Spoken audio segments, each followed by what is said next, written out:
Declaro aberta essa sessão ordinária do Supremo Tribunal Federal e passo a palavra à senhora secretária, que fará a leitura da ata da sessão anterior. Ata da primeira sessão extraordinária do plenário do Supremo Tribunal Federal, realizada em 6 de fevereiro de 2020. Presidência do senhor ministro Dias Toffoli, presentes à sessão, os senhores ministros Marco Aurélio, Gilmar Mendes, Ricardo Lewandowski, Carmen Lúcia, Luiz Fux, Rosa Weber, Roberto Barroso, Edson Fachin e Alexandre de Moraes. Ausente, por motivo de licença médica, o senhor ministro Celso de Mello.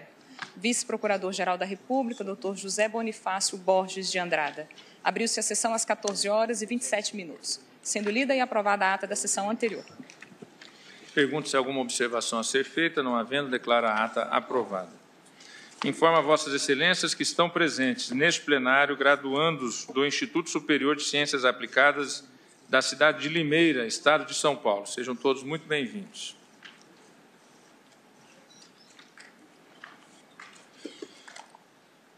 Para continuidade de julgamento, apregou a ação direta de inconstitucionalidade 4.735, procedente do Distrito Federal, de relatoria do ministro Alexandre de Moraes, sendo requerente a Associação do Comércio Exterior do Brasil, interessado Secretaria da Receita Federal do Brasil, a Amicus Curiae, Associação Brasileira do Agronegócio. Preliminarmente, o tribunal, por maioria, deferiu os pedidos de sustentação oral e, em seguida, após a leitura do relatório e a realização das sustentações orais, o julgamento foi suspenso para continuidade na sessão de hoje. Não participa o ministro Luiz Roberto Barroso. Conjuntamente com o recurso extraordinário 759.244, procedente de São Paulo, de relatoria do ministro Luiz Edson Fachin, no qual é recorrente Bioenergia do Brasil S.A., recorrido União, vários Amici Curiae inscritos, que inclusive fizeram uso da palavra, e a mesma situação. Após a leitura do relatório e as sustentações orais, o julgamento foi suspenso e também aqui não participa o ministro Luiz Roberto Barroso.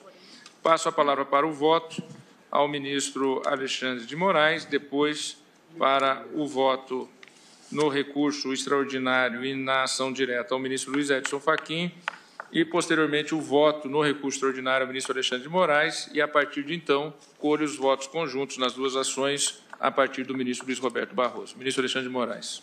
Boa tarde, presidente, ministra Carmen, ministra Rosa, ministros, doutor Augusto Aras. Presidente, relembrando aqui a hipótese genérica é ser as chamadas exportações indiretas seriam ou não operações exclusivamente destinadas à subsequente venda de mercadoria ao mercado externo. E dessa forma, se essas exportações indiretas, essas vendas internas buscando o mercado externo, integrariam na essência a própria exportação. Se o fato é de ocorrerem dentro do território nacional entre nacionais, retiraria ou não, o sentido, do seu sentido econômico, a ideia de venda externa, exportação, e, consequentemente, não podendo ser equiparada a uma operação interna para fins de tributação. A partir dessa ideia geral, o que se impugnou foi a concessão da imunidade tributária, prevista no artigo 149, parágrafo 2º, inciso 1 da Constituição Federal, exatamente dessas receitas, das receitas decorrentes da comercialização entre produtor e vendedor com empresas constituídas em funcionamento no país, operações internas, mas visando a destinação dos produtos à exportação. O teor do artigo 170, parágrafos 1º e 2º da Instrução Normativa da Secretaria da Receita Federal, impugnada, faz essa diferenciação.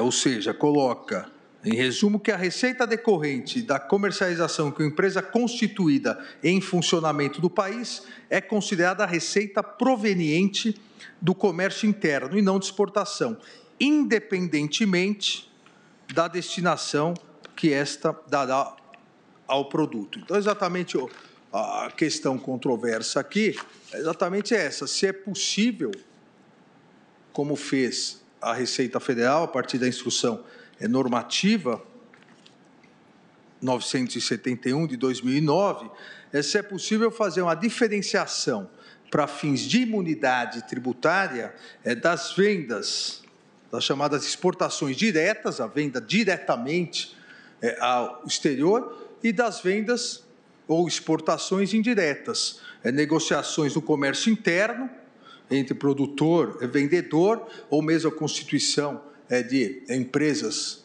maiores para exportar. Se seria um obstáculo à imunidade à exportação indireta.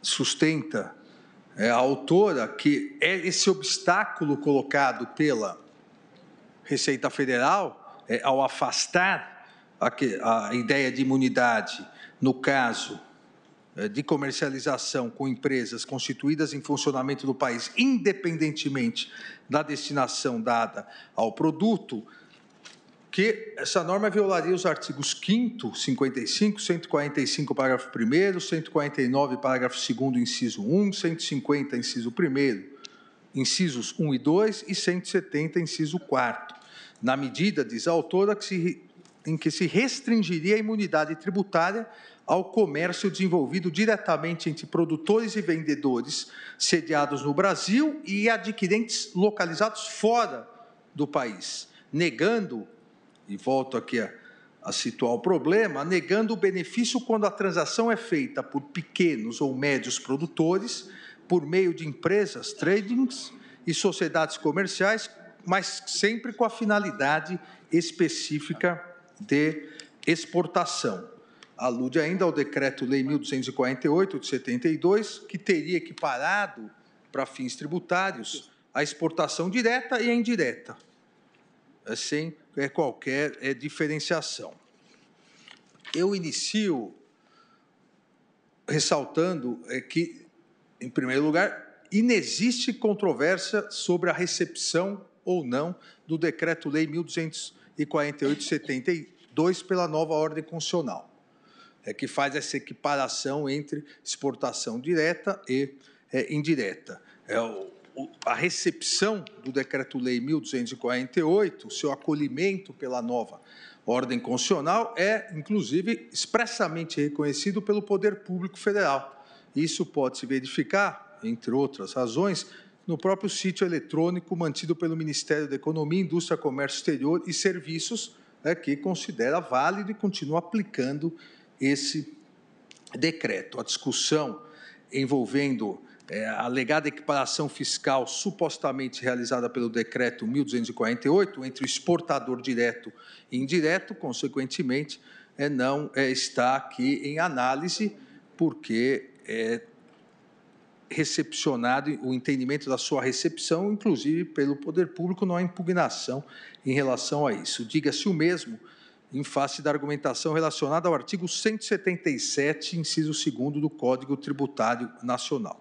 Então, afastada ou feita essa observação inicial, essa premissa inicial, passo ao exame dos demais pontos, cabendo verificar se há ou não conformidade do artigo 170, parágrafos 1º e 2º da Instrução Normativa da Secretaria da Receita Federal, 971, com os parâmetros constitucionais invocados. Sabemos todos que no Brasil o sistema tributário nacional tem como diretriz básica, e eu diria muito mais do que somente principiológica, às vezes acaba descendo a detalhes, mas tem como regras básicas regentes da relação entre entes federativos e da relação entre entes federativos e contribuintes as normas constitucionais. Há, constitucionalmente, o que se pode chamar de um sistema tributário constitucional,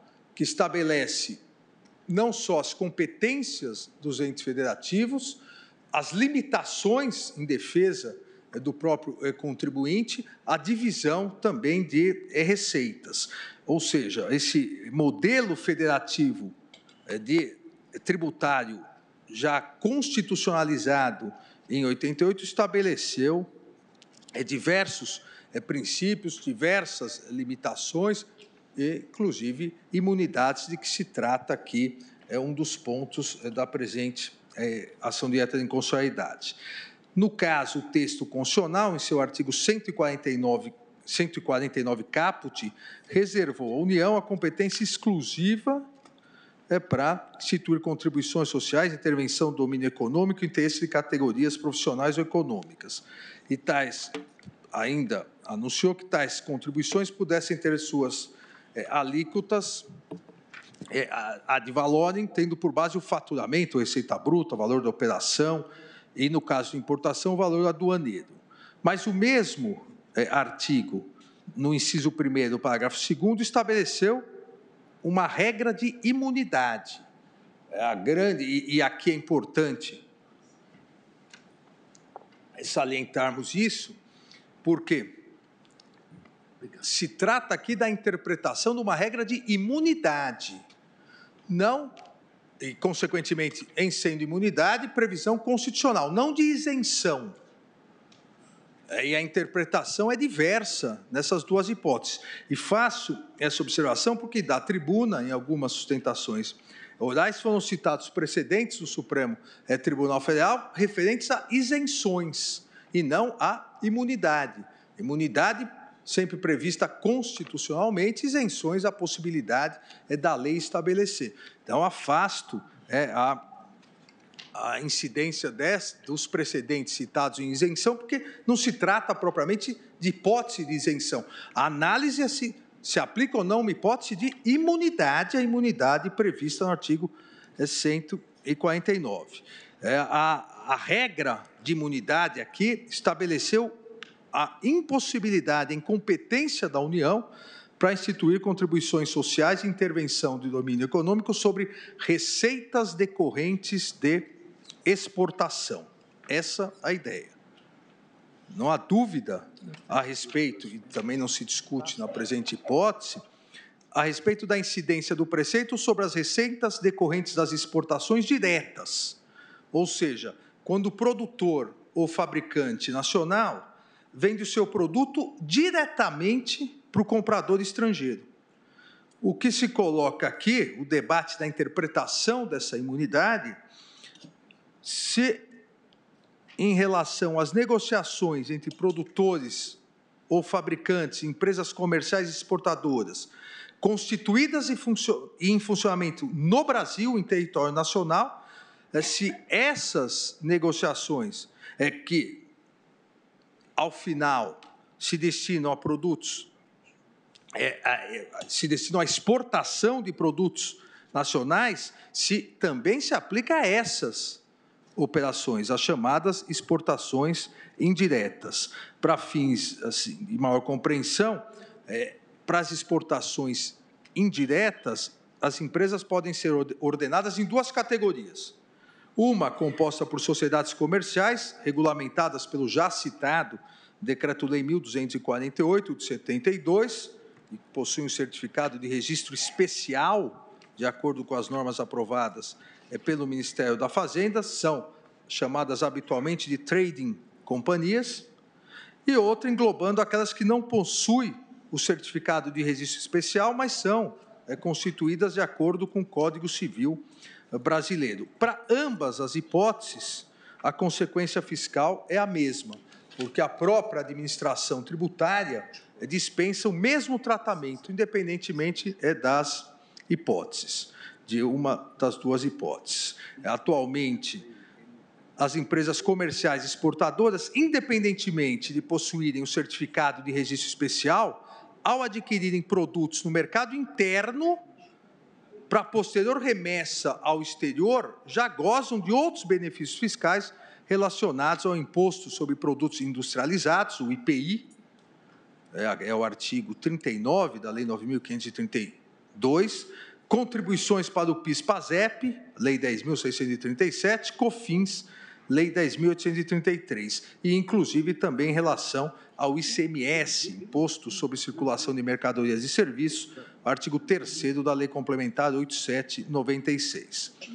No que diz especificamente respeito à imunidade prevista no artigo 149, parágrafo 2º, inciso 1º, atento aos pressupostos dogmáticos responsáveis pela positivação da regra, a razão da regra, entendo que também deve ser aplicada a hipótese das exportações indiretas, em prestígio a garantia da máxima efetividade das imunidades e das garantias tributárias que, na verdade, são previstas pela Constituição expressamente como uma proteção, como uma norma, um comando de não fazer ao Estado em relação ao contribuinte. Registro não incidir aqui, dentro dessa ideia de garantia máxima da efetividade, a disposição prevista no artigo 111, inciso 2º do CTN, que foi também trazido da tribuna, esse argumento foi colocado em memoriais e trazido da tribuna, no sentido de que deveria ser interpretado literalmente, sem qualquer possibilidade de uma interpretação mais teleológica da razão da norma da imunidade, deveria ser interpretado literalmente a legislação tributária. Mas aqui, o artigo 111, inciso 2º do CTN, se refere à isenção, como disse, e não à imunidade tributária. Cito, não vou cansá-los, mas cito precedentes nesse sentido, de que a regra da imunidade, diferentemente da isenção, a regra da imunidade deve ser analisada sob o ponto de vista da sua razão de ser, sob o ponto de vista teleológico do sistema tributário nacional. Cito o RE 330-817, de relatoria do eminente presidente, ministro Dias Toffoli, também o RE 325-822, relatoria do ministro Gilmar Mendes, RE 595-676, relatoria do eminente ministro Marco Aurélio, entre outros. A partir disso, qual é o escopo, qual a razão, qual a finalidade da imunidade prevista no artigo 149, parágrafo 2º, inciso 1º? Qual foi a ideia do legislador constituinte ao estabelecer essa imunidade? Desoneração da carga tributária sobre transações comerciais que envolvam a venda para o exterior. Ou seja, a ideia de evitar o que se chama a indesejada exportação de tributos. Tributar toda a cadeia interna, tornando mais caro e menos competitivo o produto brasileiro no exterior. A ideia da previsão da imunidade do artigo 149, parágrafo 2º, inciso 1º, foi permitir que os produtos nacionais, cuja finalidade precípua seja a exportação, que os produtos nacionais se tornem mais competitivos, contribuindo assim para a geração de divisas, para o desenvolvimento nacional, desenvolvimento da indústria nacional, geração de divisas e, obviamente, uma tributação exagerada nesses produtos, ou uma tributação que torne-os menos competitivos, simplesmente retiraria do mercado internacional. A Constituição, obviamente, e nem é matéria constitucional, não estabeleceu e não deveria realmente ter estabelecido quais as hipóteses. O que estabeleceu a Constituição? O produto, ao ser exportado, cuja finalidade é exportação, não pode ser tributado nessas hipóteses. Incide o artigo 149, parágrafo 2º, inciso 1º. Ou seja, a regra da imunidade, a interpretação, ao meu ver, mais condizente com a Constituição, a interpretação que leva em conta a finalidade da norma constitucional, e eu diria a razão e finalidade da norma constitucional, a regra diz respeito a não permitir essa tributação a receitas derivadas das exportações, que visam a exportação. A partir disso, levando em consideração a finalidade da norma constitucional imunizante, não há, a meu ver, como simplesmente cindir as negociações realizadas no âmbito das exportações indiretas, de modo a tributar as operações realizadas no mercado interno e simplesmente imunizar exclusivamente a posterior remessa ao exterior. Estaríamos, inclusive, aqui afetando, ao meu ver, a livre concorrência, porque aqueles que têm possibilidade, os maiores produtores, os maiores exportadores, que têm possibilidade de controlar toda a cadeia produtiva, esses não seriam tributados. Os pequenos produtores, que precisam se reunir numa daquelas duas hipóteses a que me referi, para que, com isso, consigam uma abertura para o mercado externo, consigam competitividade, esses seriam tributados e não conseguiriam, vejam, não conseguiriam nem concorrer internamente com os grandes produtores. Nós estaríamos criando aqui um verdadeiro monopólio das grandes empresas, porque não conseguiriam oferecer algo que concorresse na exportação. Não chegariam nem no exterior, já seriam barrados ou absorvidos totalmente pelos grandes produtores. E isso acabaria gerando um verdadeiro monopólio. Nós estaríamos beneficiando somente parcela dos produtores quando todos, nessas hipóteses, todos os grandes e os pequenos, e no caso dos pequenos, se reúnem, naquelas duas hipóteses já declaradas, se reúnem com uma única finalidade, a exportação. Óbvio que se forem duas finalidades, a exportação e negociação interna, venda interna, na venda interna serão normalmente tributados. Mas aqui o que se discute é o que houve a impugnação da determinação da Receita Federal. Aqui do que se trata são pequenos produtores que se organizam ou não têm condição de se organizar para exportar diretamente através de um trading, vendem para uma grande empresa que tem a exportação, mas isso tudo é o caminho para a exportação. E o que a Constituição diz? O que a Constituição quis? Qual a finalidade? A finalidade foi, com essa imunidade, tornar competitivo o produto nacional. Não, volto a utilizar esse termo, não exportar tributos, não cumular tributos que chegue ao mercado internacional um valor não competitivo. Olha, não seria razoável, seja para fins gerais, internos, tornar o produto nacional menos competitivo, externos, fins externos, tornar o produto nacional menos competitivo, seja para finalidade interna, tratamento diferenciado de dois grupos, e aqui eu divido em grupos, realmente, dois grupos, cuja cadeia produtiva, cuja existência tem uma finalidade, a exportação. Mas um consegue controlar todas as etapas da cadeia produtiva. O outro não consegue, porque é menor, são pequenos produtores. Então, se organiza na forma que a legislação permite. Mas se organiza para quê? Para a mesma finalidade que os outros.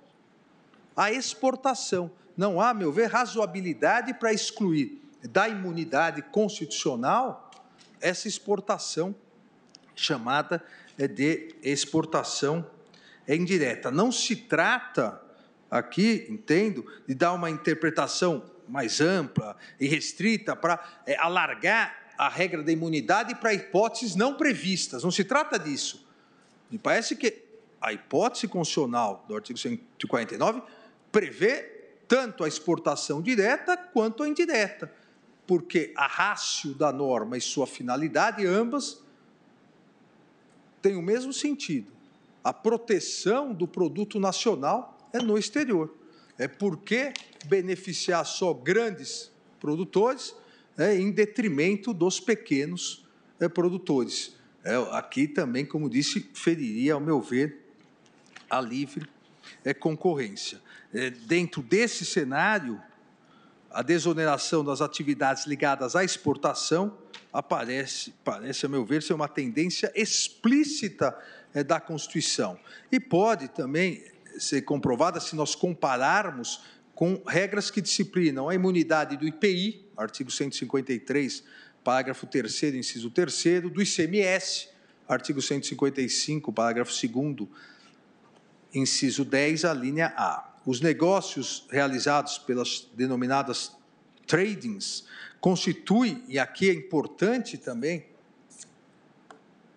salientar, e o eminente ministro Luiz Fux sempre gosta, com razão, de salientar a questão real, a questão econômica, os reflexos econômicos de decisões jurídicas.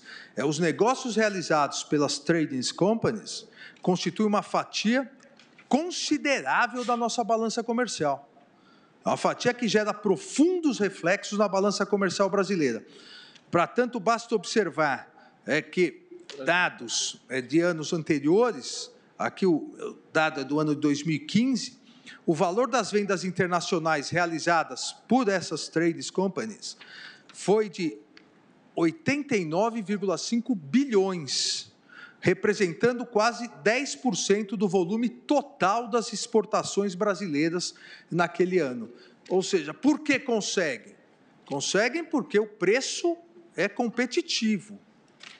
Conseguem porque a imunidade se aplica também a elas. E mais, se nós olharmos isso para dentro também, e foi dado aqui o exemplo do boizinho, um boizinho que foi de navio até a Europa, o doutor está lá, não é isso?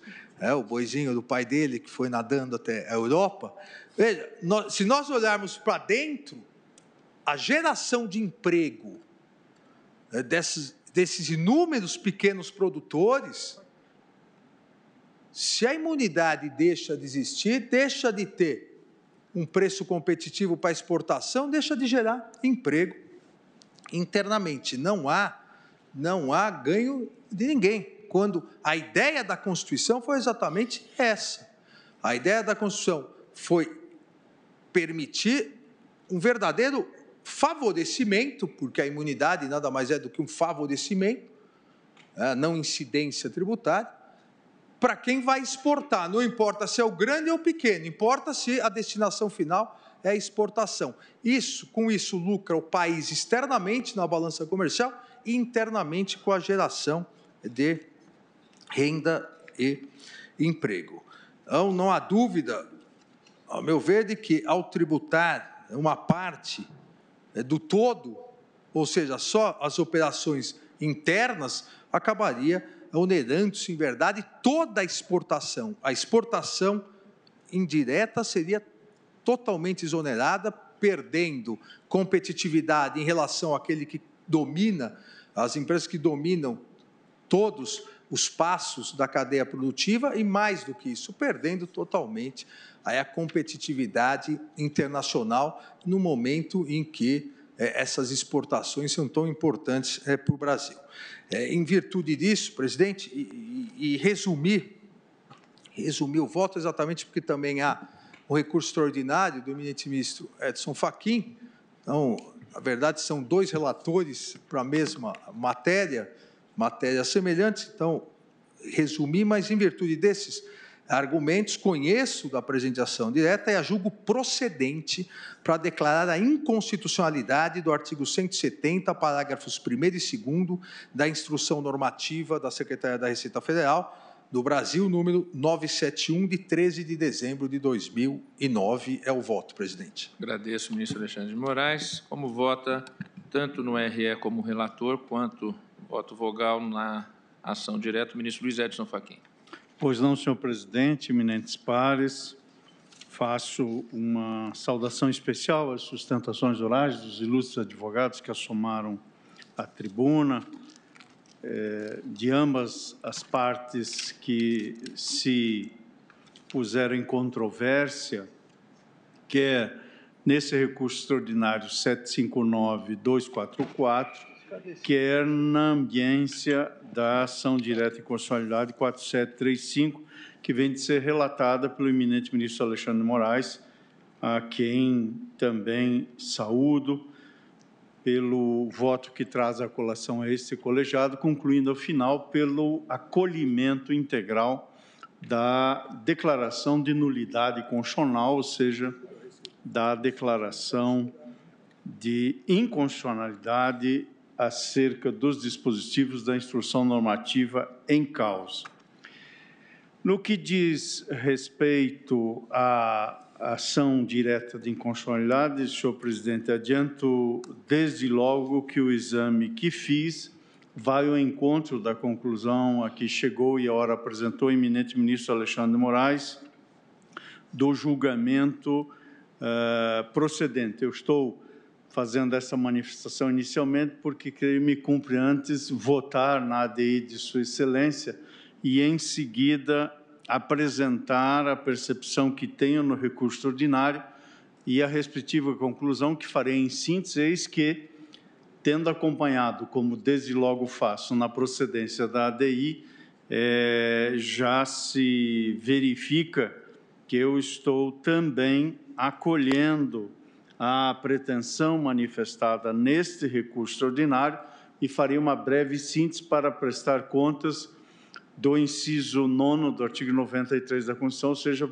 ao dever constitucional de fundamentação acerca desta percepção. A rigor, a pergunta que entendo cabível responder na perspectiva do recurso ordinário, que obviamente tem vasos comunicantes estreitos e simétricos com o julgamento da ação direta em constitucionalidade, a pergunta que se coloca é saber se as operações de exportação de sociedade empresarial vocacionada à comercialização de açúcar e álcool derivados da cana-de-açúcar, quando realizada por intermédio de outra pessoa jurídica cujo objeto social precípio é a exportação de mercadorias sob encomenda de terceira pessoa, portanto, estão ou não essas operações abrangidas pela regra imunizante do inciso 1º do parágrafo 2º do artigo 149 da Constituição Federal.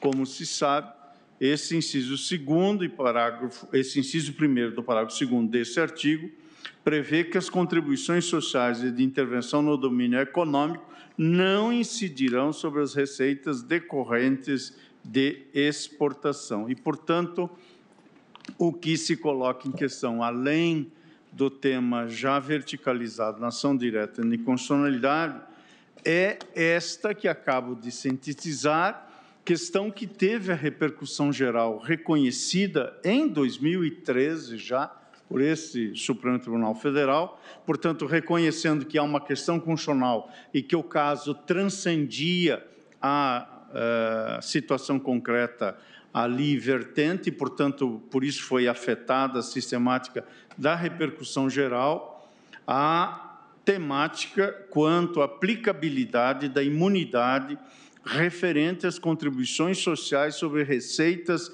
decorrentes de exportação intermediada por trading companies. Portanto, para responder essa pergunta, o voto que tomei a liberdade de fazer chegar a Vossas Excelências examinou um tripé calcado nos seguintes 3 pilares. Em primeiro lugar, a desoneração da tributação na cadeia produtiva exportadora. Em segundo lugar, o regime jurídico da imunidade tributária, tal como previsto no já referido inciso 1º, parágrafo 2º do artigo 149. E o terceiro pilar, mais especificamente, diz respeito à exigibilidade de contribuições previdenciárias positivadas no artigo 22-A da Lei 8.212/91, a ser paga pela agroindústria, definida aqui na concepção ampla de produtor rural, a pessoa jurídica, definida a pessoa jurídica, cuja atividade econômica seja a industrialização de produção própria ou de produção própria adquirida de terceiros e incidente sobre o valor da receita bruta proveniente da comercialização de produção. Esses são os 3 pilares que examino, senhor presidente e eminentes pares. Volto na dimensão desse tríplice exame, há observações e ponderações que tive a oportunidade de fazer sobre a dinâmica do comércio internacional, na ação declaratória de omissão inconstitucional número 25 da relatoria do eminente ministro Gilmar Mendes e também no recurso extraordinário 723-651, especificamente sobre a aplicação do princípio do destino. Vale dizer, aspecto que, aliás, foi muito bem salientado da tribuna e que corresponde à percepção segundo a qual o Estado destinatário, isto é, onde se dará o consumo do produto que sofreu industrialização na territorialidade de outro ente soberano, é quem deve recolher o tributo sobre a manifestação da riqueza. Esta é a ideia que, a rigor, se traduz na desoneração em termos tributários das exportações. Para fazer esse exame, não vou, obviamente, minudentar, mas vale-me das lições, dentre outros, do professor Luiz Eduardo Schweire, na sua obra Princípios de Direito Tributário, que aqui reproduzo, especialmente para realçar que a premissa do voto que trago à colação parte da compreensão segundo a qual a desoneração dos tributos que influam no preço de bens e serviços deve estruturar-se, ao menos a princípio, em formato destinado à garantia do objeto e não do sujeito passivo da obrigação tributária. Aqui há, portanto, essa conformação da dimensão objetiva, ou seja, do objeto em si, e não necessariamente do sujeito. Matéria que foi, aliás, destinatária de uma tese de doutoramento, que merece, em meu modo de ver, todos os elogios, defendida perante a Faculdade de Direito da Universidade de São Paulo, de autoria de Lucas Bevilacqua, sob a orientação do professor doutor Fernando Facuri Scaff, sobre o título Desoneração da tributação indireta na cadeia produtiva, e defendido em 2017, e no voto reproduzo, especialmente das páginas 144 a 146, esse escolho doutrinário que dá substrato à compreensão da denominada exportação indireta por meio de trading company ou mera sociedade empresarial exportadora e respectiva exoneração. Neste caso, tratava-se do ICMS exportação na cadeia produtiva destinada ao comércio exterior. Disse o professor Lucas Bevilacqua em sua tese que o melhor discernimento acerca do alcance da imunidade tributária nas exportações indiretas se realiza a partir da compreensão da natureza objetiva da imunidade. É o que o professor Schweire fala no sentido de realçar o objeto que está aqui em questão, e não o contribuinte, mas sim o bem exportado, porque é irrelevante ser promovida a exportação direta ou indireta. Portanto, nesta direção, senhor presidente, também colho as lições contidas na obra de Guilherme de Meira Melo e faço análise da regra importante que há nesta matéria, que é o contrato de agência, previsto no artigo 717 do Código Civil de 2002. Valho-me das lições que também posso aurir do julgamento que esse tribunal levou a efeito no recurso extraordinário 237.718 da relatoria do eminente ministro Sepúlveda Pertence e do recurso extraordinário 474.132 da relatoria do eminente ministro Gilmar Mendes. E, no que diz respeito especificamente sobre a contribuição previdenciária, colho as lições do sempre citado e homenageado professor Paulo de Barros Carvalho acerca da regra matriz dessa contribuição previdenciária. E examino, portanto, todos os elementos trazidos em substancioso parecer que foi anexado aos autos e que vai ao encontro dessas lições doutrinárias, inclusive da obra da eminente professora ministra Regina Helena Costa, sobre imunidades tributárias, além da opinião técnica dos professores Sacha Calmon Navarro e Misabel Derzi, que aqui menciono de um modo especial para destacar a dimensão finalística desta discussão de natureza tributária. Aqui também a eminente ministra Rosa Weber foi relatora do recurso extraordinário 627.815, quando se debateu nesta dimensão de conjugar o elemento finalístico em conjunto com a natureza objetiva da norma imunizante, o reconhecimento da desoneração constitucional em relação às contribuições do PIS e da COFINS sobre receita decorrente da variação cambial positiva obtida nas operações de exportação dos produtos. Reproduzo inúmeros trechos desse debate ali levado a efeito e realço a premissa segundo a qual a desoneração dos tributos que influam no preço de bens e serviços deve estruturar-se em formato destinado à garantia do objeto, como já afirmei e reitero, e por isso acolho os argumentos que, em meu modo de ver, são consentâneos com a sistemática normativa e especialmente de índole constitucional e que constam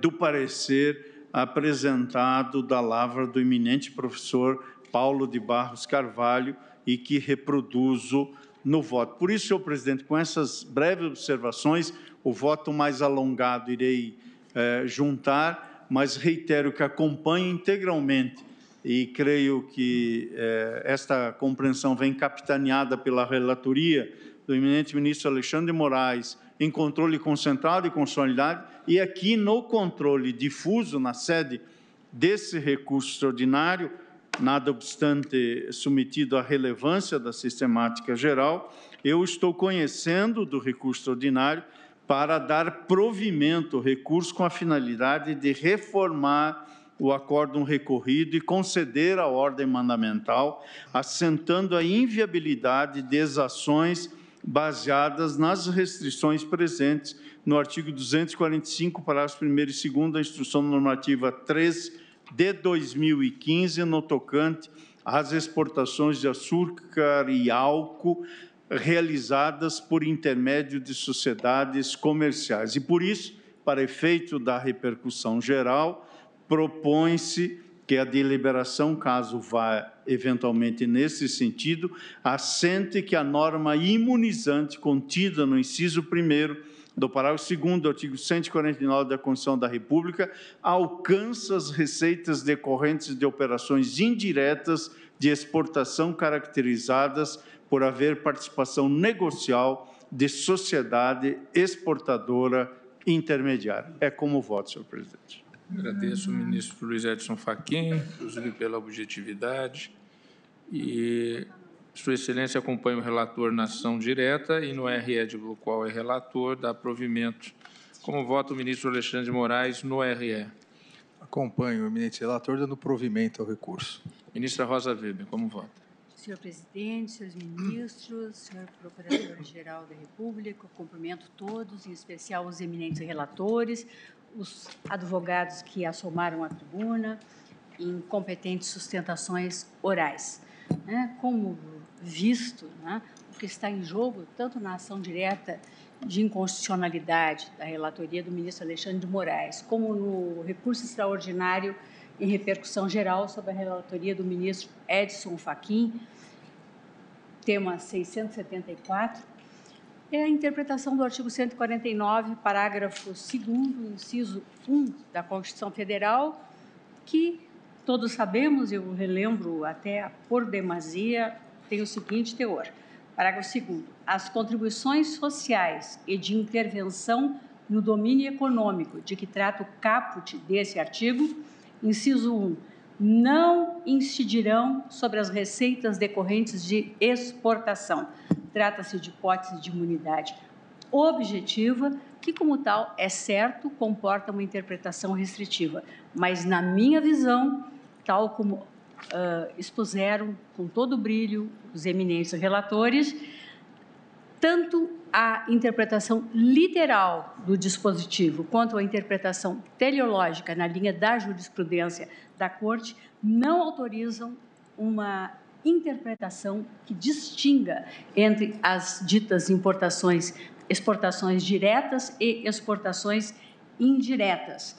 Na verdade, eu reporto-me ainda a rácio da compreensão que expus nos recursos extraordinários que vieram de ser lembrados sob a minha relatoria pelo eminente ministro Fachin, os 627.815 e os 606.107 de 2013, e julgo procedente a ação direta de inconstitucionalidade e provejo o recurso extraordinário, acompanhando na íntegra e pelos fundamentos expostos os eminentes relatores. É o voto, presidente. Agradeço, ministra Rosa Weber. Ministro Luiz Fux, como voto? Senhor presidente, ilustre representante do Ministério Público, senhores advogados presentes que assumiram a tribuna, senhor presidente, só queria fazer uma justificativa da razão pela qual pediu destaque, muito embora tenha ficado absolutamente convencido do contrário.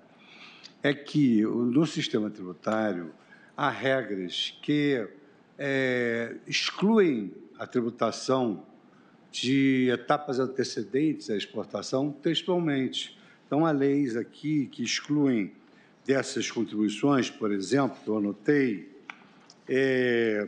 a não incidência do PIS sobre receitas decorrentes de operação de exportação, textualmente a lei prevê isso, vendas de empresa comercial exportadora com fim específico de exportação e, por outro lado, quer dizer, além de as leis serem taxativas em relação à imunidade, também há jurisprudência do Supremo no sentido de que o transporte interestadual ele é tributável, malgrado a operação seguinte seja de exportação. Então, isso me gerou uma certa dúvida, eu pedi o destaque para esse fim. Mas hoje nós consideramos a leitura da legislação infraconstitucional sempre à luz da Constituição Federal.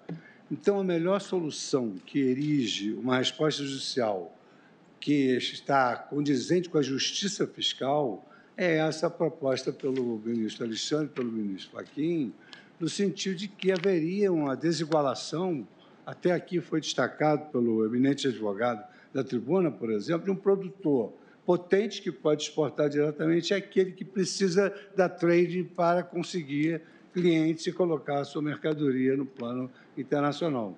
Então, haveria realmente uma desigualdade imensa, porque aquele pequeno produtor pagaria o imposto e o grande produtor não pagaria. Então, eu revi a minha posição e estou votando, acompanhando integralmente os ministros Alexandre de Moraes e Luiz Edson Fachin, no tocante à procedência da ação declaratória de inconstitucionalidade e a procedência, né, ministro Fachin? Provimento do recurso extraordinário. Agradeço, ministro Fux. Ministra Carmen Lúcia. Presidente, também cumprimentando Vossa Excelência, os senhores ministros, os senhores relatores em especial, procurador-geral em especial, os senhores advogados que assomaram a tribuna na defesa das partes, do recurso e também na ação direta. Tenho para mim que, como já foi exposto, senhor presidente, o que se tem na norma constitucional é a necessidade de se dar tratamento igualitário, especialmente em razão dos bens que são objeto da tributação, sem desigualação das pessoas, em detrimento exatamente dessas empresas menores, que, como aqui foi realçado agora pelo ministro Alexandre de Moraes, tem exatamente a necessidade deste caminho, por via de uma outra empresa, para realizar a sua exportação, chamada de exportação indireta, pelo que, na interpretação que foi dada, me parece que o caso é mesmo de procedência da ação direta e de provimento do recurso, na linha do que vem votando até aqui os senhores ministros relatores e os que o acompanharam, que eu também acompanho. Ministra Carmen Lúcia acompanha os relatores. Ministro Ricardo Lewandowski. Senhor presidente, eu trago voto escrito também, bastante verticalizado relativamente ao tema. Eu assento que, em ocasiões anteriores, em situações muito específicas, eu acompanhei a tese da Receita Federal, da Advocacia Geral da União, sempre presente, combativa, mas, neste caso, eu vou acompanhar ambos os relatores. Eu estou entendendo que o inciso 1º do parágrafo 2º do artigo 149 da Constituição, como é sabido, teve como escopo incentivar as exportações brasileiras, contribuindo para o bom desempenho do balanço de pagamento do país, em consequência para o desenvolvimento econômico nacional, mediante a desoneração das receitas oriundas dessas atividades. Eu entendo que não é possível fazer uma distinção entre as empresas que exportam diretamente e aquelas que o fazem de forma indireta, adquirindo produtos dos pequenos produtores, pequenos fabricantes que não têm condições de exportar diretamente. Vejo que tratar diferentemente essas duas situações ofenderia o princípio da isonomia. E faço outras considerações, senhor presidente, sempre no sentido de acompanhar ambos os relatores.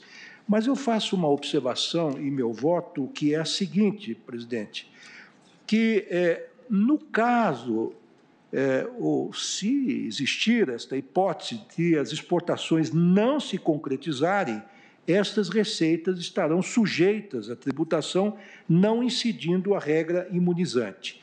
A imunidade que nós estamos reconhecendo aqui, penso eu, existirá apenas se a exportação for concretizada, cabendo à fiscalização fazendária apurar as hipóteses em que tal fato não se consumou, impondo, assim, a cobrança da exação. É o complemento que eu faço, senhor presidente, para acompanhar os relatores. Agradeço, ministro Ricardo Lewandowski. Com voto, o ministro Gilmar Mendes. Presidente, estou acompanhando ambos os relatores. Agradeço, ministro Gilmar. Ministro Marco Aurélio. Presidente, a pergunta a ser feita é única. Qual é a espécie de imunidade? É subjetiva ou é objetiva? A teor do que está na Constituição Federal, como ressaltou a ministra Rosa Weber, é objetiva. Pouco importa a figura do contribuinte. Diz respeito à receita, gênero, decorrente da exportação. Acompanhe os relatores. Os votos proferidos. Agradeço também ao ministro Marco Aurélio, eu também cumprimentando a todos que usaram da palavra. Eu acompanho os relatores. Eu proclamo inicialmente, então, a ação direta de inconstitucionalidade. Por unanimidade, a Corte conheceu da ação direta de inconstitucionalidade e a julgou procedente para declarar a inconstitucionalidade do artigo 170, parágrafos 1º e 2º, da Instrução Normativa da Secretaria da Receita Federal do Brasil, 971, de 13 de dezembro de 2009. No recurso extraordinário, proclamo inicialmente o resultado da votação quanto ao provimento. Por unanimidade,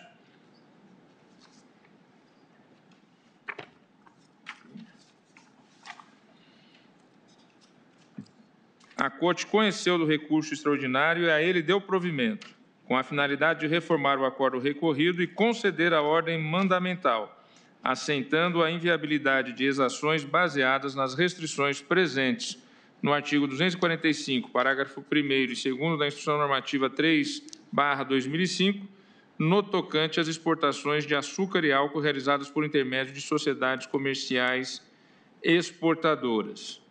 Esse é o resultado, a unanimidade, que eu retiro do dispositivo do voto do eminente relator Luiz Edson Fachin. Agora a tese. Sua Excelência apresentou a seguinte tese. Se me permita, dentro do voto que Vossa Excelência sempre gentilmente distribui, a tese proposta, abro aspas, a norma imunizante contida no inciso 1 do parágrafo 2º do artigo 149 da Constituição da República alcança as receitas decorrentes de operações indiretas de exportação caracterizadas por haver participação negocial de sociedade exportadora intermediária, fecho aspas.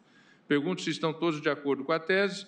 Fica, então, aprovada à unanimidade também a tese agora referida, Senhor contida no presidente, voto do relator. Vossa Pois não. Excelência, me permite, eu estou de acordo com a tese e eu penso que a enunciação que foi feita por ambos os relatores contempla a minha hipótese, quer dizer, porque Vossa Excelência agora acaba de dizer que a imunidade incide sobre as operações de exportação. Portanto, se a operação não se realizou, ela não será contemplada, evidentemente, com esta imunidade. Estou de acordo, senhor presidente. Eu só registro que farei juntada de voto em ambos os feitos. Estão proclamados os resultados. Agora, com sustentação oral, ministro Luiz Roberto Barroso, da relatoria de Vossa Excelência, o recurso extraordinário 607.107, trata-se do tema 486 da repercussão geral, suspensão de habilitação para dirigir de motorista profissional condenado por homicídio culposo na direção de veículo automotor. O recurso extraordinário 607.107 provém de Minas Gerais. Relator, ministro Luiz Roberto Barroso. Recorrente, Ministério Público do Estado de Minas Gerais. Recorrido, Francisco Carlos de Oliveira. Encontram-se inscritos para falar pelo recorrente o doutor Antônio Pádua, procurador de Justiça do Estado de Minas Gerais. Também falará o eminente Procurador-Geral da República, doutor Antônio Augusto Brandão de Aras. Ministro Luiz Roberto Barroso, com a palavra para o relatório, então, inicialmente. Presidente, é uma questão bastante simples, com repercussão geral dada em 2011 e, portanto, não exatamente por mim, e talvez numa época em que éramos um pouco mais generosos no reconhecimento da repercussão geral. A situação de fato aqui é a seguinte: o recorrido, que era um motorista de ônibus, foi condenado por homicídio culposo por ter atropelado uma motocicleta, levando a óbito o motociclista que a conduzia. Ao julgar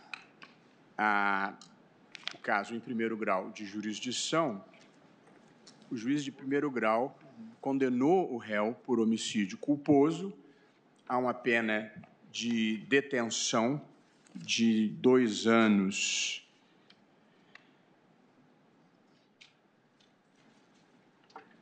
e 8 meses, convertida em multa de 3 salários mínimos e, igualmente, presidente, aplicou a pena de suspensão da habilitação para dirigir. Essa foi a decisão de primeiro grau. O Tribunal de segundo grau, o Tribunal de Justiça, considerou, todavia, que a aplicação da pena de suspensão da habilitação para dirigir violaria o direito ao trabalho deste indivíduo que foi condenado. O Ministério Público recorreu desta decisão, o Ministério Público Estadual recorreu desta decisão, e aqui, perante o Supremo, o Procurador-Geral da República opinou pelo provimento do recurso para que se reforme a decisão do Tribunal de Justiça e se restabeleça a suspensão da habilitação do recorrido. Esse é o breve relatório, haverá sustentação, presidente. Agradeço, ministro Luiz Roberto Barroso. Falará pelo recorrente, Ministério Público do Estado de Minas Gerais, o Procurador de Justiça daquele Estado, doutor Antônio Pádua. Presidente, apenas esclarecendo, ontem... Doutor Antônio Pádua. Está escrito Pádua. Ontem à noite, eu recebi um pedido de ingresso como amicus curiae, sim, mas, seguindo a sistemática do tribunal, já pautado o feito, só quando há necessidade de equilíbrio e de paridade é que eu abro exceção. Aqui não é o caso, portanto, eu indeferi o pedido de amicus curiae. Okay. Esclarecido esse... Presidente, a matéria é submetida ao colegiado? Não. O relator já decidiu. Já decidiu. Está bem, está bem. Então, eu tenho admitido a qualquer tempo a participação do terceiro. Por isso é que eu fiz a observação para ser coerente nas posições assumidas no plenário. Doutor Antônio, aqui consta Pádua. Aqui Pádua. É Pádua? O vulgo é Padu, excelência. É que esse é um procurador conhecido em Minas e de... Obrigado. Muito obrigado. Excelentíssimo senhor ministro Dias Toffoli, presidente do Supremo Tribunal Federal, excelentíssimo ministro Roberto Barroso, relator do recurso, excelentíssima ministra Carmen Lúcia, orgulho de todos os mineiros, em nome de quem saúdo os demais ministros integrantes desta Corte. Excelentíssimo senhor Procurador-Geral da República, doutor Augusto Aras, chefe do Ministério Público Brasileiro, senhores advogados, defensores, serventuários desta Casa, alunos aqui presentes e demais pessoas. Atuando por delegação do Procurador-Geral de Justiça, Antônio Sérgio Toné, gostaria inicialmente de agradecer mais essa oportunidade conferida ao Ministério Público de Minas Gerais. O objeto do recurso extraordinário, como bem relatado pelo ministro Roberto Barroso, trata da validade da pena de suspensão de habilitação para dirigir veículo automotor. Uma pena restritiva de direitos, cumulativa à pena privativa de liberdade, que ingressou no nosso ordenamento jurídico em 1997, através do Código de Trânsito Brasileiro, a Lei 9.503. E, decorridos 20 anos do Código de Trânsito Brasileiro, novamente ela volta ao nosso ordenamento, agora junto com a denominada culpa gravíssima, com acréscimo do parágrafo 3º a este mesmo artigo, pela Lei 13.546/17, que aumentou significativamente a pena para 5 a 8 anos e manteve a suspensão da habilitação de dirigir veículo indistintamente, seja motorista profissional ou amador. Então, vejam, o primeiro ponto que eu destacar nesses breves minutos é que esse é um tema que já está há mais de 20 anos no nosso ordenamento jurídico, sendo aplicado e decidindo questões que versam sobre direito à vida, sobre tragédias, porque nós estamos falando de homicídio culposo de trânsito. Então, é sempre uma gravidade muito grande para se analisar qualquer desse caso concreto, ainda mais num país da dimensão do Brasil, que conta com o transporte rodoviário como principal meio, né, para os viajantes, para escoamento da produção industrial, agropecuária, etc. A economia brasileira depende muito do transporte rodoviário. Então, nós temos um cenário em que não parece adequado o momento de regredir ou de amenizar a pena para os crimes de trânsito, porque ainda hoje o Brasil convive, apesar de melhoras em função da melhoria das estradas, dos veículos, enfim, apesar disso tudo, ainda o Brasil convive com tragédias diárias, cotidianas, envolvendo acidentes de trânsito. Muito bem. O segundo destaque que me parece conveniente para esse julgamento refere-se à análise da opção do legislador em não distinguir entre o motorista profissional e o amador. Porque, nesse caso, a mesma pena tem uma consequência mais grave para o motorista profissional, uma vez que ele fica impedido de exercer o seu trabalho, o que não acontece com o motorista amador. Mas me parece, excelências, que essa opção do legislador está amparado pelo maior desvalor da conduta negligente que se deve debitar ao motorista profissional. Porque dele se exige maior preparo, eles têm que fazer cursos de aperfeiçoamento rotineiros para manter a habilitação, e eles vivem boa parte da vida deles no trânsito. Ontem, ao chegar aqui em Brasília, conversei com um motorista chamado Ademã, que atende o Ministério Público Mineiro, quando as nossas vindas aqui a Brasília. Ele já há muitos anos exerce essa atividade e, discorrendo sobre o objeto desse recurso, qual não foi minha surpresa quando eu vi que ele estava inteiramente de acordo, de maneira espontânea, com a posição do Ministério Público, e me chamou a atenção os assombrosos 370 mil quilômetros do seu veículo seminovo, que demonstra que o motorista profissional passa mesmo 10, 12 horas diárias no trânsito, então ele quer, mais do que ninguém, a segurança no trânsito. Isso me chamou bastante atenção, às vezes o óbvio nos escapa diante da análise jurídica de determinada situação. Então, me parece que também está justificado tanto o entendimento, com precedentes dessa Casa, de que o direito ao trabalho não é absoluto, quanto esta situação em que o legislador preferiu não distinguir, no meu modo de ver, propositalmente, entre o motorista profissional e o amador. E isso vai ao encontro do julgamento histórico do Supremo Tribunal Federal, que, na arguição de descumprimento de preceito fundamental 347, reconheceu o estado de coisa inconstitucional do sistema carcerário brasileiro. Uma decisão histórica que demonstrou a violação generalizada dos direitos fundamentais de preso, fomentando a tutela estrutural do sistema penitenciário por meio de atos editados pelo Executivo, pelo Legislativo.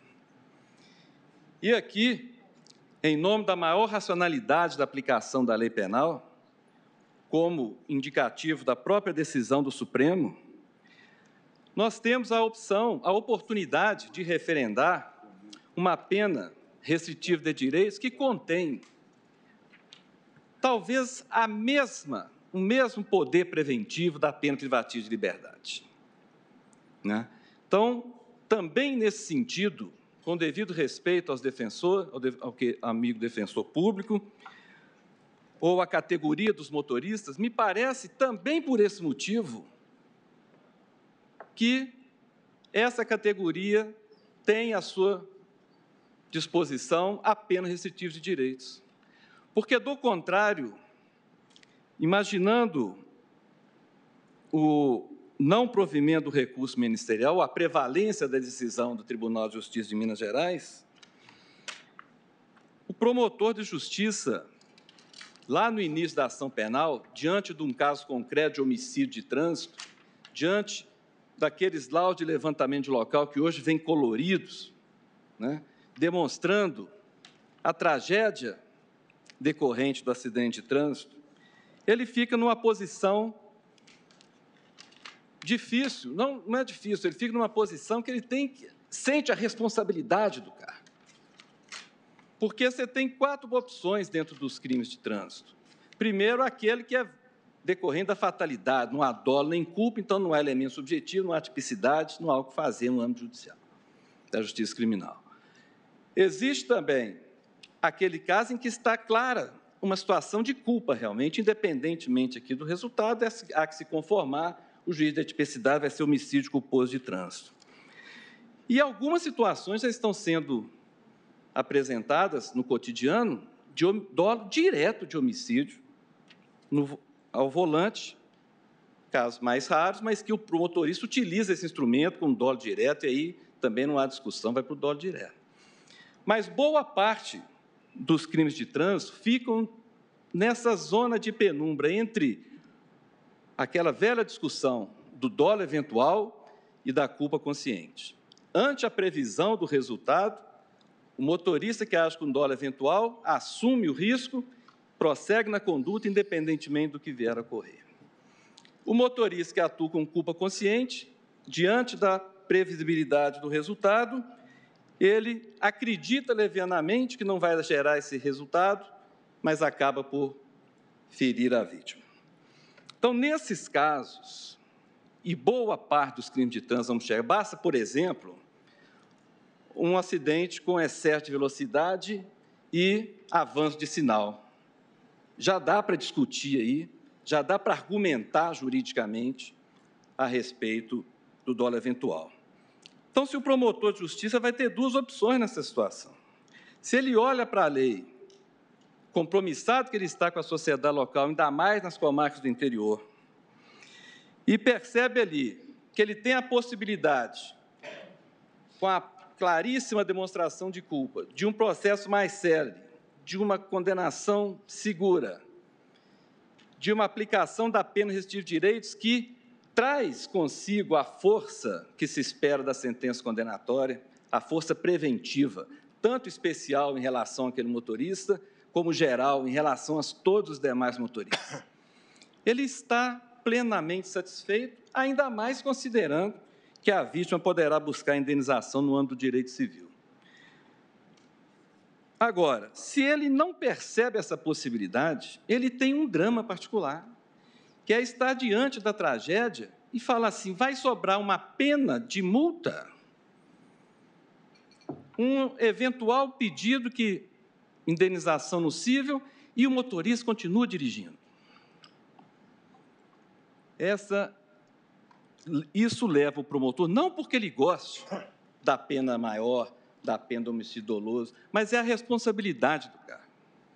Leva, nessa situação, a buscar, arriscar, aventurar-se no dolo eventual, encaminhando o processo ao tribunal do júri.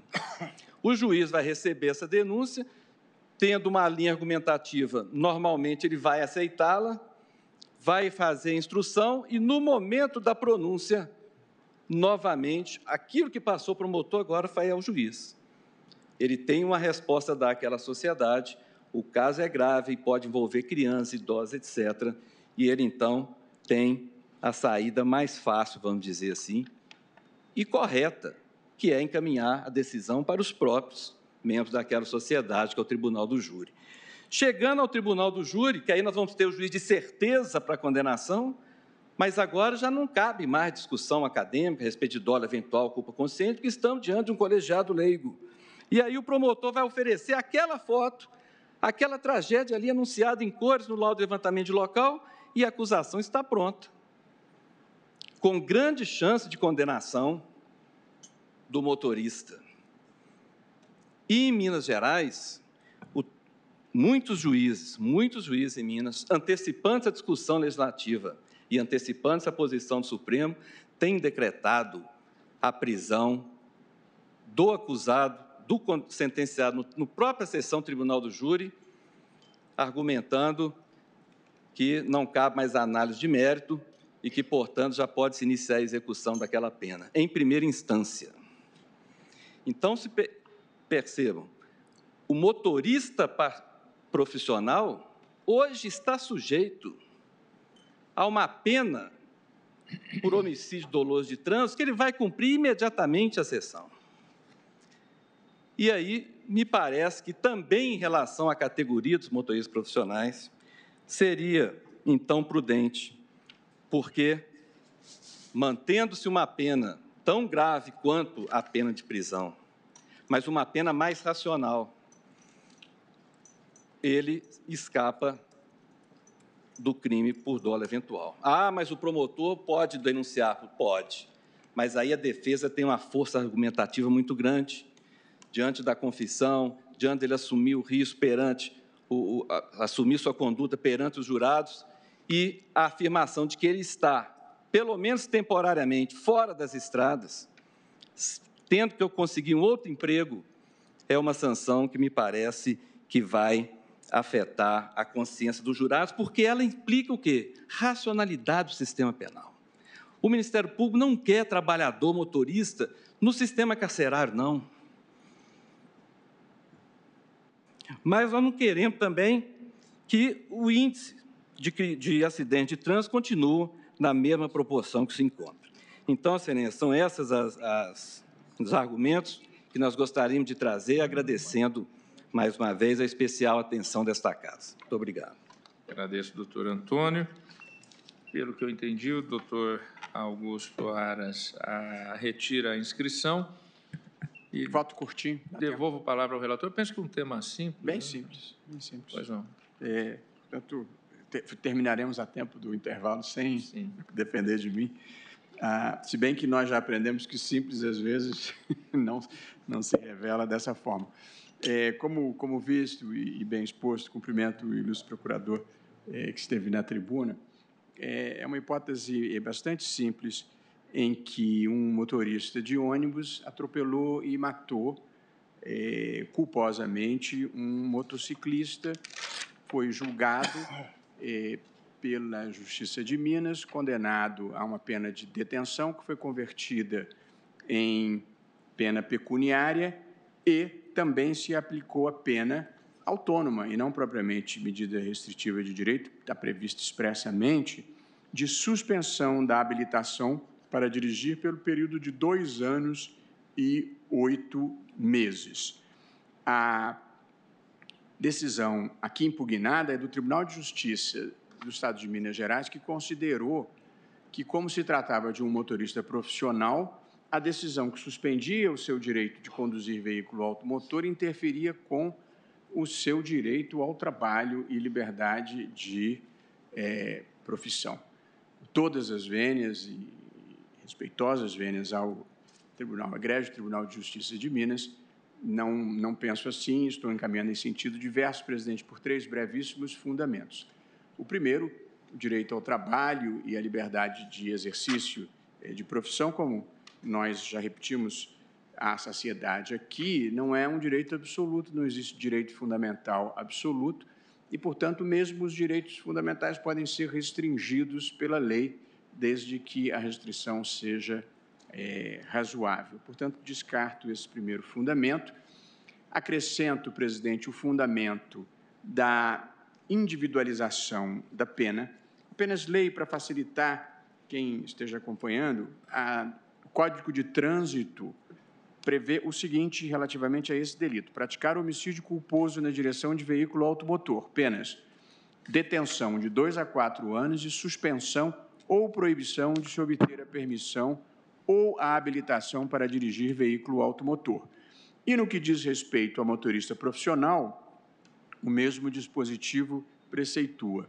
No exercício de sua profissão, no homicídio culposo cometido na direção de veículo automotor, a pena é aumentada de 1/3 à metade se o agente, no exercício de sua profissão ou atividade, estiver conduzindo veículo de transporte de passageiros. Portanto, o primeiro fundamento para reformar a decisão do Tribunal de Justiça é que o direito ao trabalho e liberdade de exercício de profissão não é absoluto. O segundo é que a Constituição prevê e exige a individualização da pena, e esta é uma hipótese típica de individualização da pena. Alguém que é perigoso no trânsito, se aplica a medida de prevenção específica de impedir por um prazo determinado. Eu até teria acrescentado uma medida a mais de reeducação no trânsito, para ser sincero, mas não consta da medida. Portanto, quando a Constituição Federal disciplina a individualização da pena, diz: a lei regulará a individualização da pena e adotará, entre outras, as seguintes: suspensão ou interdição de direitos. Portanto, o legislador individualizou a pena, dando cumprimento à Constituição. Restaria saber, presidente, se essa medida é uma medida proporcional ou se ela é uma medida desproporcional. A mim me parece claramente proporcional, sempre lembrando que o Brasil é, tragicamente, um dos recordistas mundiais de acidentes de trânsito, com números apavorantes, embora a gente na vida deve comemorar também as coisas boas, tenha havido uma paulatina redução nos últimos anos. As estatísticas caíram de 42 mil mortes para 34 mil mortes. O consolo é pequeno, mas pelo menos a curva é descendente, mas a verdade é que é um genocídio de jovens.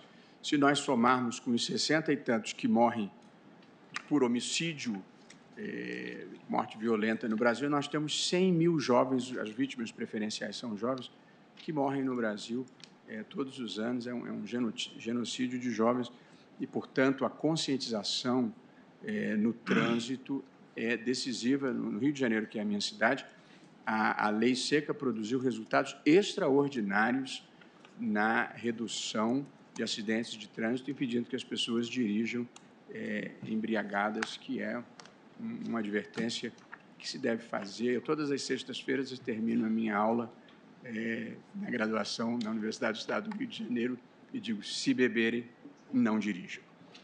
Porque a quantidade de jovens que morrem dessa forma é exponencial. Portanto, é justificável a preocupação do legislador em penalizar esse tipo de conduta. Acho que o meio utilizado pelo legislador, que suspender a habilitação, é um meio que não é excessivo nem absurdo, porque é por prazo determinado, e acho que a proporcionalidade em sentido estrito, porque esta pessoa fica impedida de dirigir e não de trabalhar, e, portanto, terá...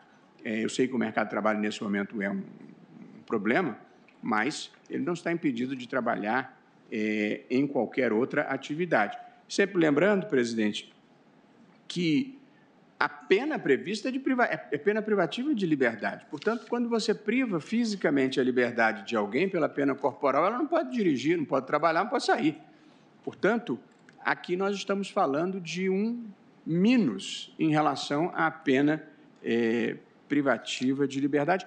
E em outras normas legais punitivas, como, por exemplo, a lei de falências, impede que o comerciante que tenha falido possa voltar à atividade e, portanto, não vejo nada que fuja à razoabilidade nesta decisão, presidente, e por essa razão, e não preciso me aprofundar, a menos que algum colega tenha visão diferente e queira ampliar o debate, eu apenas estou concluindo com uma tese bem simples que diz: é constitucional a imposição da pena de suspensão de habilitação para dirigir veículo automotor ao motorista profissional condenado por homicídio culposo no trânsito. Essa é a proposta, presidente, é como voto. Eminente relator dá provimento ao recurso, ministro Alexandre de Moraes. Presidente, cumprimentando a sustentação oral realizada, o eminente relator, 3 rápidas observações. Também, assim como o ministro Luiz Roberto Barroso, entendo que o tema é simples, mas de reflexos importantíssimos.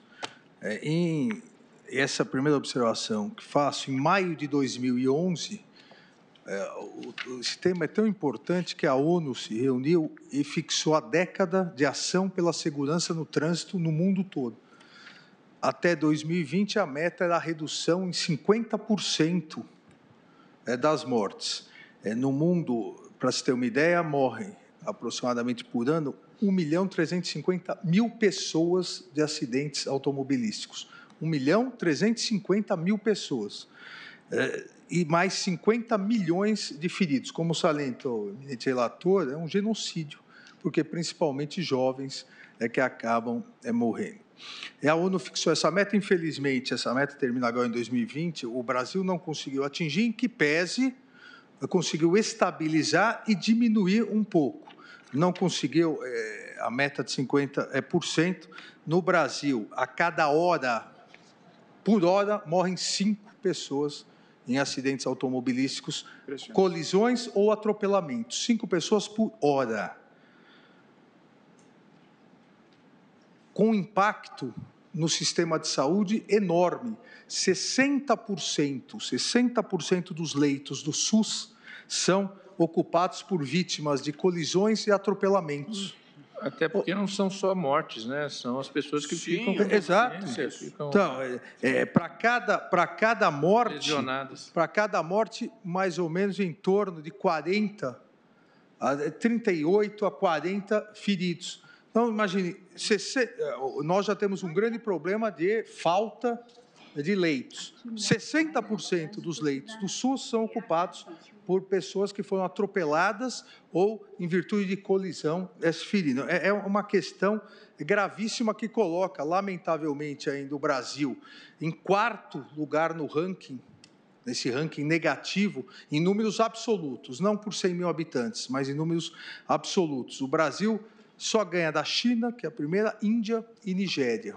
Aqui cabe um outro registro, me desculpe, ministro Alexandre.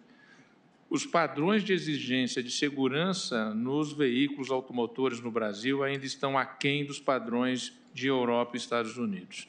E isso é importante, porque as mortes não são só, e os acidentes trazendo vítimas do ponto de vista de lesões corporais, não só decorrentes, seja da má direção ou de uso de substâncias como o álcool, mas também da fragilidade dos equipamentos existentes Exato. em nossos veículos automotores. Isso é uma responsabilidade também da indústria automobilística, que, infelizmente, faz enorme lobby para que no Brasil não se introduzam normas de exigências técnicas como existem na Europa e nos Estados Unidos. Excelência, me permite, senhor presidente, eminente Lógico, por favor. Alexandre Moraes.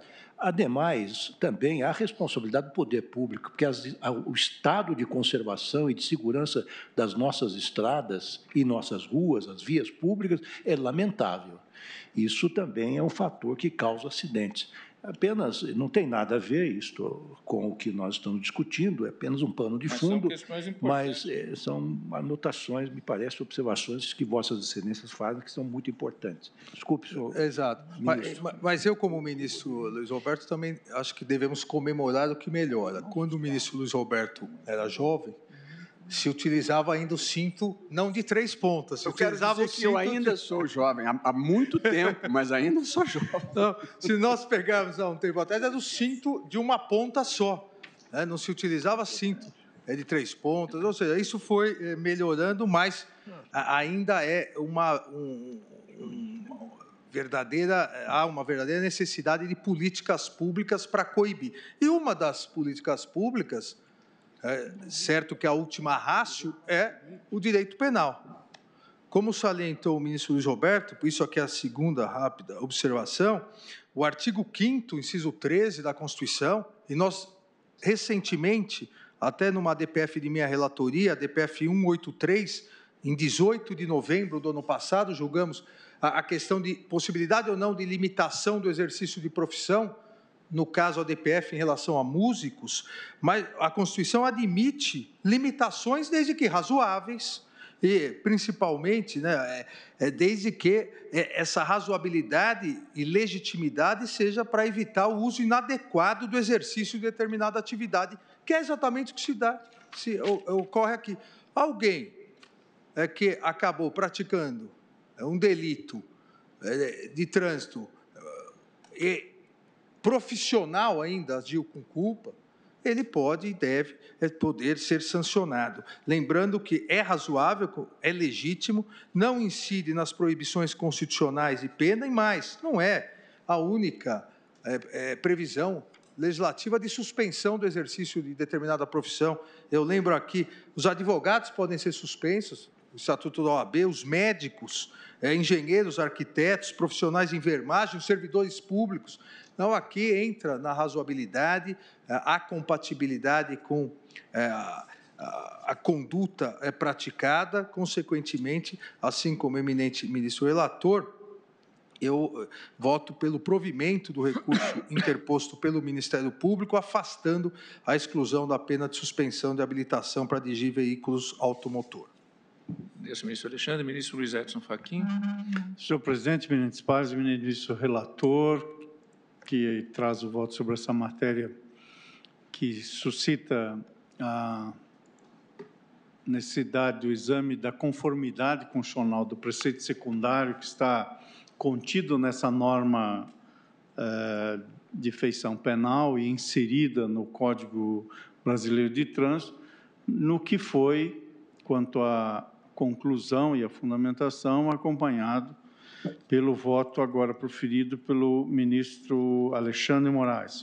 O eminente ministro Luiz Roberto Barroso, relator, dá provimento ao recurso extraordinário e restabelece a sentença de primeiro grau. Eu irei juntar a declaração de voto, senhor presidente, que examina esta matéria do ponto de vista dessa conformidade constitucional do preceito secundário. Passo por alguns precedentes que nesse tribunal tem tido uma deferência ao legislador em matéria de política criminal, mas nada obstante as citações que faço, especialmente um precedente da relatoria da ministra Ellen Grace, e também compreensões de direito comparado e de outros tribunais constitucionais, o juízo de proporcionalidade das prescrições de natureza penal pode ser feito pelo tribunal competente, no caso, tribunal de índole constitucional, para o exame da sua conformidade com a Constituição da República. Faço no voto a citação de uma importante obra de Klaus Roxin, traduzida para o português pelo professor Luiz Greco, que trata precisamente da análise dessa matéria de necessidade da incriminação e, do outro lado, também a liberdade individual. Aqui foi suscitado o tema do exercício da atividade profissional. Nada obstante ser relevante ter sido chamado à colação este inciso do artigo 5º, inciso 13º, o eminente ministro Luiz Roberto Barroso bem evidenciou que o juízo de proporcionalidade que se faz e que implica nesta restrição, que, aliás, é uma suspensão, portanto, como disse o ministro Barroso, trata-se de uma sanção temporária. Portanto, até por esse, se não fosse outros motivos, há essa compatibilidade. Dito isso, em síntese, o mais que está na declaração de voto, acompanha integralmente o voto do ministro relator. Agradeço, ministro Fachin. Ministra Rosa Weber. Senhor presidente, cumprimento em especial o Procurador-Geral de Justiça de Minas Gerais pela sustentação oral. Acompanho na íntegra o voto do eminente relator. Entendo que essa suspensão da habilitação para dirigir, prevista no artigo 302 do Código de Trânsito, né, que foi imposta em sentença e que foi objeto de reforma pelo Tribunal de Justiça de Minas Gerais, encontra fundamento de validade no próprio texto constitucional, como restou muito bem evidenciado nos votos que me precederam. Em especial, cito eu no princípio da individualização da pena, artigo 5º, 46 da Constituição Federal, que prevê justamente a suspensão ou interdição de direitos entre as modalidades de punições possíveis de serem aplicadas pela legislação infraconstitucional. Também trago precedentes específicos dessa Corte, especialmente o AI 605.299, julgado ainda em agosto de 2007, onde o ministro Marco Aurélio assentou que o direito ao exercício profissional não é absoluto, está contemplado na Constituição Federal, com remessa ao que é disciplinado pelo legislador. E aqui grifo, consoante dispõe o artigo 302 da Lei 9.503, de 97, uma vez verificado o homicídio culposo na direção de veículo, tem-se pena não só alcançar a liberdade de ir e vir, no caso substituída pela restritiva de direitos, como também a inabilitação por certo período. Também rememoro outros precedentes da Corte e ainda lembro, na linha do que já fez o ministro Alexandre de Moraes, que outros diplomas legais também prevêem restrições específicas às atividades profissionais, como condenado por lavagem de dinheiro, interditado para cargo ou função perante instituições financeiras, de operações de câmbio e de valores imobiliários pelo dobro do tempo da pena privativa de liberdade aplicada. Ou seja, o texto constitucional e analisado o caso concreto, inclusive a partir do princípio da proporcionalidade, não leva a outra conclusão que não, com o devido respeito, o provimento do recurso extraordinário para restabelecer a sentença e, assim, voto acompanhando o eminente relator.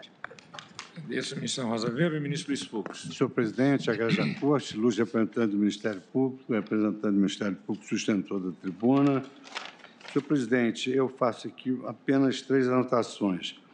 Eu verifico que o Código de Trânsito, ele exacerba a pena exatamente porque se trata de motorista profissional, é a hipótese em que se majora esse dever de cuidado. Em segundo lugar, como aqui já foi ressaltado, o direito fundamental ao trabalho não pode servir de um bill de indeniidade para qualquer tipo de atitude, máxima essa que coloca em risco toda a coletividade.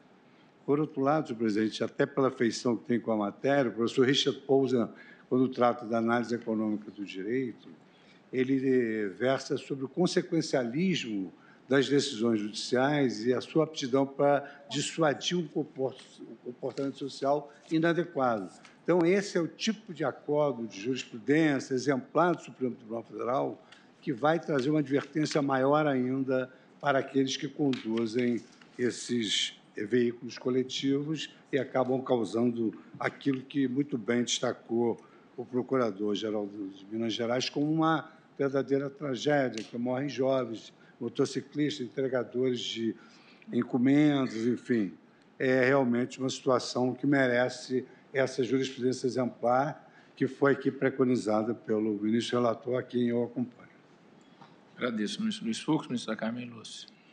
Presidente, cumprimentando em especial o ministro relator por ter trazido esta matéria, e Vossa Excelência estava certa ao falar o nome do doutor Antônio Pádua. Aqui em Minas, se falar doutor Antônio Pádua, acho que ninguém conhece, mas doutor Padu todo mundo conhece, porque é um valoroso membro do Ministério Público de Minas, que tem sido modelo de atuação, não apenas na defesa das atribuições, das prerrogativas do Ministério Público, mas, como se viu aqui, em defesa também dos direitos fundamentais, compatibilizando com a eficácia do direito penal, porque, como disse o doutor Padu, aqui não se tem apenas uma questão que diz respeito à aplicação dessa pena, da sanção, mas também a possibilidade de não se ter cada vez mais apenas o encarceramento como única alternativa a determinar as sanções e a penação devida em cada caso.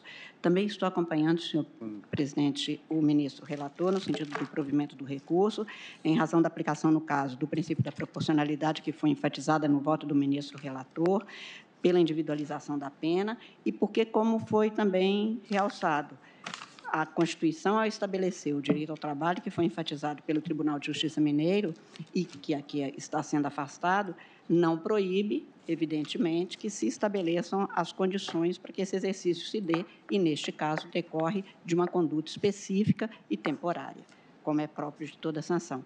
Por isso, mais uma vez, sobressaltando a presteza do ministro relator e parabenizando o Ministério Público de Minas na pessoa do doutor Padu, eu voto no sentido do provimento do recurso do Ministério Público.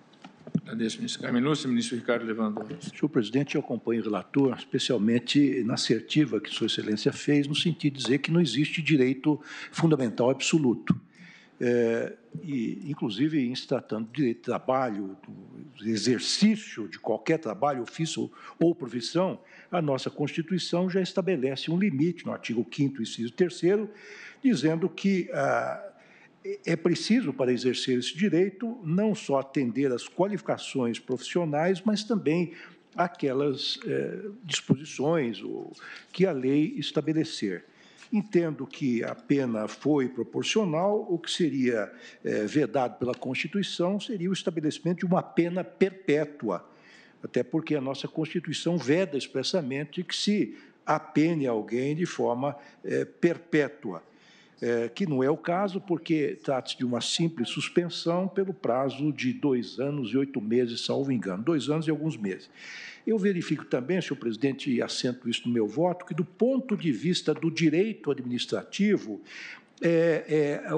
a faculdade de dirigir veículos em vias públicas não constitui um direito fundamental, porque ele decorre de um ato administrativo, ou seja, uma licença que é concedida àqueles que preencham os requisitos legais. Portanto, uma vez não preenchidos esses requisitos, essa licença pode ser cassada ou suspensa, como foi no caso pelo juiz de primeiro grau. Eu acompanho o relator, portanto, dando provimento ao recurso.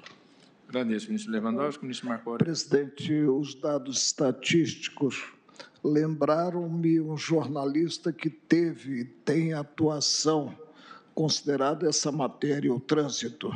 Refiro-me ao jornalista Alexandre Garcia. Para mim, o Código de Trânsito brasileiro é um diploma intocável. Por que é um diploma intocável? Porque presente a dualidade interesse individual e interesse coletivo, protege o interesse coletivo. E, no caso concreto, nós estamos diante de uma pena acessória. Uma pena acessória que se enquadra no arcabouço normativo, que decorre especificamente do artigo 302 do Código Brasileiro de Trânsito. E é uma pena proporcional. Uma pena, como foi ressaltado, o voto do relator foi exaustivo, uma pena balizada no tempo, suspensão da habilitação, como ocorre também quando se atinge um certo número de pontos presentes em infrações. Penso que delirou, no mau sentido, o Tribunal de Justiça Mineiro. Acompanho o relator, provendo o recurso e restabelecendo o entendimento assentado pela pedreira da magistratura, que é a primeira instância. Agradeço, ministro Marco Aurélio. Também eu acompanho o relator, saúdo também o doutor Antônio Padu e proclamo que, por unanimidade, foi dado provimento ao recurso. Apenas para relembrar a tese e poder votá-la, ministro Luiz Roberto Barroso, Vossa Excelência poderia repeti-la?